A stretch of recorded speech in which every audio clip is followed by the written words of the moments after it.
你有冇曾經有過咁樣嘅感覺？心入面突然冒出一個聲音，話俾你知應該點做，或者面對選擇嘅時候，身體不自覺地傾向某個方向。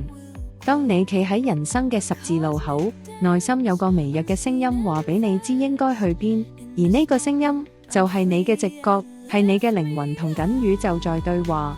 直覺唔係憑空作出嚟，佢係你嘅內在智慧，是一種比邏輯更快嘅感知方式。直覺仲係宇宙同天使送給你嘅指引，佢好似一條隱形嘅絲線，牽引着你走向最適合嘅道路。好多時間我哋太理性去判斷，卻忽略咗內心最真實嘅聲音。有時候我哋以為呢啲只係諗得太多，但其實嗰啲係你嘅高我在提醒你，指引你去找緊機會，選擇合適嘅道路。當你學會信任直覺，你就打開咗同宇宙溝通嘅橋樑，你將發現世界會為你開啟無數機遇。